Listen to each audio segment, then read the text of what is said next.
Greetings and salutations. Welcome to another video about audio. We got a new little box here in the music room. I figured I'd take some time and tell you guys about it. It is a U-Phoria UMC202HD audiophile 2x2 24-bit 192 kilohertz USB audio interface with Midas mic preamplifiers. That's what it says on the box that it came in. So I figured I'd give you the official description here right up front. What does it do? Well, this little guy lets you take any computer, a laptop, or anything with a USB plug on it, and turn it into a high-resolution audio recorder and player, or you can use it to stream live if you want to. You can use this as a very high quality microphone input for your computer. There's all kinds of things that you can do with this, and I will explain what I'm doing with it as we go on with the video. But first, let's take a look at the box and the operation of it. Over here you'll see that we have two inputs, channel 1 and channel 2, and that allows this to run in stereo, which is what I wanted. And the inputs here on the Midas preamplifiers are very versatile. They will take an XLR connection. They will also take a tip ring sleeve balanced phone jack like this, 1/4-inch phone, or it will take a tip sleeve unbalanced. And the tip sleeve unbalanced, when you plug it in, grounds out one of the sides of the balanced channel, and this thing automatically switches itself into unbalanced operation. On the back, there are a couple of connectors here that are exactly the same. Go around the corner there, and those are for monitors. This is the output from the device. You can use this to drive self-powered monitors if you want to, or in my case, I'm using it to go to an input on my amplifier. So it acts like a cassette deck or any other tape deck of old. You have an input and you have an output. And then we have a USB connector on that side. Old USB 2, nothing special here. And then there's a switch there for phantom power if you should happen to be using condenser microphones with this thing, something like maybe an Audio-Technica 2020 or something like that. It will actually give you phantom power. And it's a very simple, basic little device. We have inputs here with two potentiometers to be able to set levels. We can switch between a line and an instrument input. So I'm assuming that if you put it in instrument, that would mean that it would be able to tolerate the input from like a bass or a guitar directly. And then you could like have one side be a microphone and the other be an instrument, or you could have your two instruments. I have no idea, however you want to do it. Over here we have a pad that you can switch in if you have a high level input. It's a 20 dB pad on either side there. That's very nice. Here we have a direct monitor, and what this lets you do is plug in some headphones here, use this headphone jack to hear what's going into the device and also what's coming back from the computer. So if you are using this in a multi-track session to record, then you'll be able to hear the tracks play, and you'll also be able to hear what you're playing. So that's here. And then we have an output control there, and that controls the output to the back jacks. So that's it. Very simple little device. And it does what it claims to do quite well. The reason why I bought it is because, now I can back out a little bit. I can show you my little workstation I've set up here. I have this Nakamichi cassette deck, and I want to be able to put a cassette in here, and I want to be able to run it into this box, then back to my computer, which I'll show you shortly, and be able to record high-resolution digital into that recorder and get high-res files. Then I can take those and load them into my digital audio workstation and do what I please with them. So we can do cassette that way, and I have some accessories here that let me pretty much do any source that you see. I can record directly if I want to.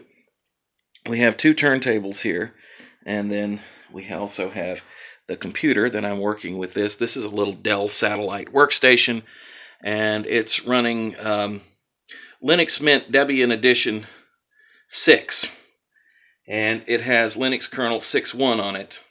And with that kernel and higher, I can assure you that this is simply plug and play. You plug it in, there's no driver to install. It just comes up as an option in your sound settings for your inputs and outputs, and if you play with that for a while, it's pretty easy to figure out exactly what's going on. You can have one input isolated like input 1 or input 2, or you can have it run in stereo mode. It's very easy to figure out. So essentially, what we've got going on here is I have a CD recorder here. So that is an input-output device. And then we have the Nakamichi cassette deck. That's an input-output device. And now this is an input-output device. And they all go into this box, which is going to be difficult to see because it's dark. I'm going to pull it out a little bit so you can get a good look at it. This is a I almost said Micronta. No, this is a realistic, it's a tape control station, what it is. You see what they call it here, tape control center. And what this does, it lets you have one tape loop on an amplifier, and you can have 3 different tape recorders on it. And then you can switch the inputs and the outputs, so you can record from any machine to the other machines directly. And then you can monitor the source, and you can monitor the machines directly through here. So with this particular setup, the CD recorder is on 1, and then this is 2, and this is 3. So all of these inputs and outputs are going into this box, and they're all hooked up in the back. This way there's no swapping cables or screwing around if I want to change something. It's neater to have that set up that way. And the only big problem that I have with this setup is that this Sony amplifier, which is a very nice amplifier, doesn't really have like a tape loop on it. It's just that if you go to channel 4, you can record. It has an output, so if you put something in channel 4, which would be like a tape recorder or something like that, you can record from input 1, 2, and 3, and the portable input on the front. There's a little 3.5 millimeter jack on the front here, and then there's also a phono input. So you can record from it, but you can't monitor what you're recording through the device. It doesn't work that way, because if you put it over here on input 4, then you don't hear the input, of course. So that's kind of a little bummer, but I can work around that. And when this particular box is working, which is the one that we're going to be using the most, I really don't need to hear the input. With the CD recorder and with the cassette deck, I can always just switch this switch in such a way that I can monitor it. Because most likely it'll be coming from somewhere else, because you can have a direct output here. So assuming that we're coming from the cassette deck to here, then I can switch all that right here. Now if I'm recording a phono or one of the inputs on the amplifier, then I'll have to have the amplifier set to whatever I'm recording, phono, and then I just listen to that and don't worry about listening to the output.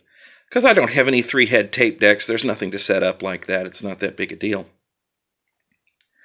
So, I've had this setup going now for about a week.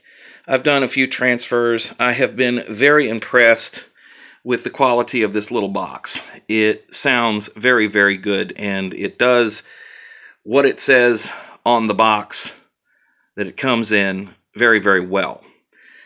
The only thing you get with it, by the way, is a USB cable, which I've got right here. Sorry about the shaky cam, folks. No room for a tripod here. And I didn't use the one that came with it. I had to make a decision whether I was going to make a very long audio run or a very long USB cable run, and I figured it was probably better to send digital audio through the extra long cable than analog, where it would pick up all kinds of noise as it ran along behind all of this equipment here. So there is a 16-foot USB cable from here to there, and that's how I'm working it. So I will, get the levels set up, and then once I do that, I don't really need to mess with it. It's okay to have these boxes on either side of the room. Plus, it's a laptop. I can move it if I need to. If worst comes to worst, I could, stick it on a box over here or something like that and have it next to it if I was doing all kinds of intense work, but I'm not. I'm just transferring some cassettes. Now, there's all kinds of ways to do this, and I chose to do this because this is just about the lowest cost way of getting high resolution audio into a computer that I could find. It's also the simplest. There's all kinds of audio toys out there and little mixing boards for podcasting and all kinds of crazy stuff that probably could do the job just as well, but all of it is more expensive than this. I was able to actually buy this for under $100, and you can find them new on eBay. I got mine for I think it was $91, tax and shipping included in all of it, so that's pretty amazing. And the simple fact that it would take one of these to get the audio into it. When I first hooked it up, I was using regular RCA cables, and I have a bunch of these adapters that I bought years ago, and I used those, and then I bought some dedicated cables for this. They were on sale at the Jungle store, and I figured, what the hell, they were $5 for 3-foot cables that had tip sleeve connectors on one end, and they have RCAs on the other, and pretty high quality there, and just a short run. I want to keep the cable run as short as possible. I would like to introduce as little noise and garbage into the signal as possible before it actually becomes digital, and then after that I'm not terribly worried about it. Like I said, I had to choose, would we do a long run of a digital signal or a long run of an analog signal? In that case, choose the digital signal every time. So not only is it for cassettes, but I also have a turntable over here that I have set up for transcriptions. And this turntable is probably the best turntable in the state that is designed specifically to transfer basically 45s, 7-inch records. The cartridge on here is a Stanton 680EL with the Stanton 6807 conical stylus on it, which is a very rare one indeed, and probably the best conical stylus ever made. And most 45 collectors who are serious about it will tell you that the best thing to play a styrene 45 with is a conical stylus. And this tracks incredibly well, and it'll work with LPs as well. This is a dual turntable, a CS618Q, and this is a very early model. This is actually a prototype. This is serial number 96. And yes, there are videos up on my channel about all of this equipment that I'm showing you. And then over here, we have another turntable, which is a U-turn orbit, and I just recently did a video about that one. This one came out of mothballs and was brought back to life with a Stanton 680EE cartridge. I love me some classic Stanton cartridges from years gone by. Those are not available today. And just love the sound of them. I don't think anything today sounds as good. As a matter of fact, I just tried an Audio-Technica 540ml on this machine, a VM 540ml, and I didn't like it, and took it right back off and went back to my Stanton. So this is the computer we're using. It's just a little Dell satellite. I can't find the number anywhere on the machine. It's one of those little educational computers, and I bought it refurbed, so it's a little laptop, but it has an i5 in it, and it has an NVMe drive in it, and it's got plenty of power to be able to run Audacity and to capture high-resolution digital. The DAC will do 192.24. I would probably be doing 96.24 when doing high-res stuff. For what I have done so far, which is simply dumping the audio off of a cassette into this machine, what I have done is just set it to 4416 because that's the destination anyway. It's getting stored in an MP3 file, and it's speech, okay? So I'm not going to be processing this stuff a lot because the tapes that I am transferring are mainly recordings of stuff that I've done on the radio over the years. I have a whole big box of those things, and I want to get a lot of them transferred. This is not my first go-around with setting up a system to do this. Years ago, I had a very nice Sound Blaster 24 card in an E-machine. This was back in the days before, it was 2003 that I set that system up, so that's been a while back. And it did a very good job of making good digital copies of analog inputs, and I had at the time, really nice Radio Shack little mixing board that I used to get audio into. It was extremely low noise and had some nice little equalizers on it.